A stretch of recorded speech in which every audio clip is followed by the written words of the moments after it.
السلام عليكم ورحمة الله. اللهم صل على سيدنا محمد وعلى آله وصحبه وسلم. شايفين الجمال؟ حاجة فظيعة اقتصادية جميلة، هتاكلي وتأكلي العيلة وتفرزي منها كمان.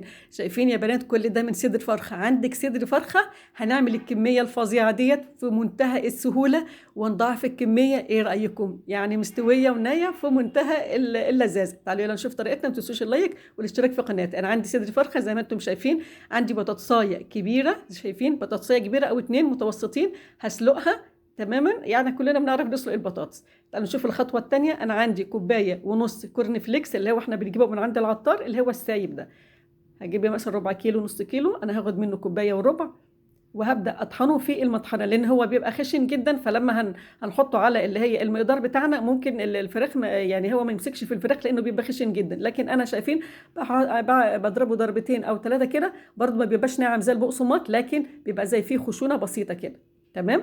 طيب ده اللي هو الكورن فليكس. بعد كده أنا قطعت اللي هو صدر الفرخة بتاعنا، وبعد كده هحطه برضه إيه، هضربه كويس في الكبة بتاعته، مهم جدا. بعد كده برضه اهوت ضربته كويس جدا. انا طبعا بحطه جزء جزء عشان الكبه صغيره عندي. وبعد كده البطاطسايه اتسلقت لسه، هي شايفين الدخان بتطلع دخان اهي. وبعد كده هضربها برضه في الكبه. ممكن تعملها بهرسه البطاطس مفيش مشكله، بس انا قلت ما دام انا بستخدم الكبه فانا ايه، مش هوسخ حاجه جديده يعني بيني وبينكم يعني. بعد كده ضربتها في الكبه وحطيت الحاجات. تعالى بقى نشوف البهارات بتاعتنا بسيطه جدا. انا عندي ملح، عندي بهارات فراخ، عندي توم وبصل بودر وفلفل اسمر. دي البهارات اللي انا هحطها، بس مش هكتر اللي هي البهارات بتاعتي. تمام. برضو بعد كده انا عندي كوب بقسماط، هحطه نص الاول. ده بقسماط انا عاملاه بقسماط على عيش فينو على فيجيتار. انا بعمل خلطه كده عندي بتبقى في البيت موجوده يعني. طبعا انت عايزه البقسماط اللي هو الجاهز تشتريه او كده مفيش مشكله، المهم كوبايه بقسماط حطيناها. اهم حاجه بقى تقعدي تقلبي وتعجني فيها لغايه ما توصلي للقوام ده. اعمليها كده زي شايفين، زي يعني كوره كده بسيطه، ما لزقتش وفي نفس الوقت طريه، بتبقى مظبوطه جدا كده. تعالوا نشوف الطريقه التانيه، الخطوه التانيه.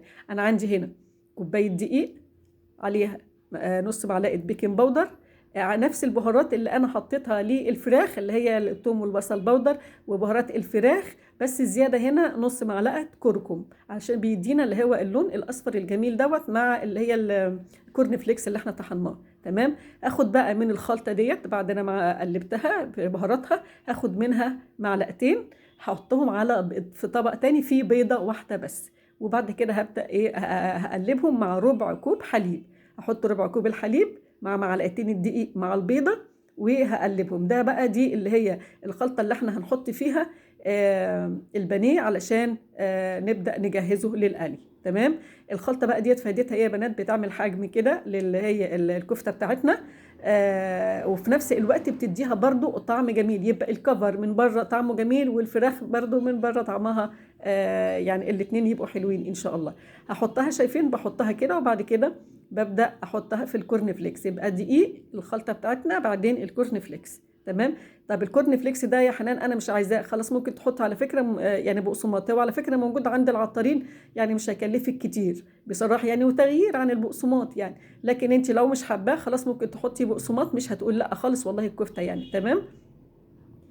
شايفين انا بصبحها ازاي؟ زي البانيه بتاع الشركات بتاعت اطياب او اي شركه او كوكي، يعني اي شركه انت بتجيبيها منها. جربي الطريقه اللي انت بتعمليها ديت، نظافه بقى، والفراخ انت جايباها ومنظفاها وحاطه يعني كفايه انك انت عامله الاكل بايديك لاولادك، ده لوحده يعني بيديله طعم مختلف والله. يعني اعملي اكلك بس كده بالحب كده، صدقيني بيديله طعم رهيب. بعد كده زي ما انت شايفه احنا هخلص انا بقى كميتي كلها كده، دقيق بعدين الخلطه وبعد كده اللي هي شايفين ما شاء الله شكلها والله يفتح النفس وهي نية كده. الدقيق بعدين الخلطة بعدين الكورن فليكس اللي احنا طحنينه يا بنات. وممكن مع الكورن فليكس ده تحطي معاه بقسماط، يعني ممكن بقسماط مع الكورن فليكس، ممكن كورن فليكس لوحده بس طبعا ده يكون طحنتيه شوية، او بقسماط لوحده لو مش متوفر عندك الكورن فليكس. تمام. قلبي بقى وخلصي بقى كميتك كلها كده. تعالوا بقى نشوف احنا الكمية احنا عملناها ازاي. بجد فوجئت انا، كمية ما شاء الله ربنا كان مبارك فيها. بجد بيرمي معاكي كمية كبيرة، شايفة يعني هتاكلي وتاكلي العيلة وتفرزي منه كمان يعني لبعد كده. ما شاء الله شايفين الكمية قد ايه على فكرة. وانا عاملة يعني الكفتاية كبيرة، انت على فكرة لو عملتيها كمان اصغر من كده هترمي معاكي اكتر من كده كمان يعني. حطي كمان صينية عليهم كمان. تمام. ايه رأيكم بقى؟ تعالوا بقى نشوف احنا هنقليها ونسويها ازاي مع بعض. ممكن تفرزيها بس ويعني انا هقول لك الطريقه ازاي تفرزيها دلوقتي. تعالوا بس هنقلي كده شويه ونشوف طريقتنا ازاي. انا عندي بقى زيت كده مش غزير، يعني بصوا يعني وسط، لا كده ولا كده. هحط فيه الكفته بتاعتي على نار متوسطه مش هاديه، على نار متوسطه، وهسيبه بقى كده ايه لغايه ما يستوي كده براحته. وبعد كده هبدا اقلبه بالشكل دوت. لا فكت ولا عملت معايا اي مشكله، ولا البقسماط او اللي هي الكورن فليكس وقع منها في الزيت ابدا، زي ما انتم شايفين كده. اظن يعني الصوره بتتكلم عن نفسها. هسيبها برضو فتره كده لغايه ما يعني هتاخد السوا قد ايه يا حنان؟ يعني حوالي من 6 ل 7 او 8 دقائق على نار متوسطه طبعا، عشان احنا عندنا الفراخ بتاعتنا لازم تستوي كويس، تبقى ناكل ولادنا اكل صحي. تمام. حطيت بقى، انا طلعت جزء اديك شايفين اللون بتاعها، والله شهم يعني يفتح النفس، جميله ما شاء الله يعني.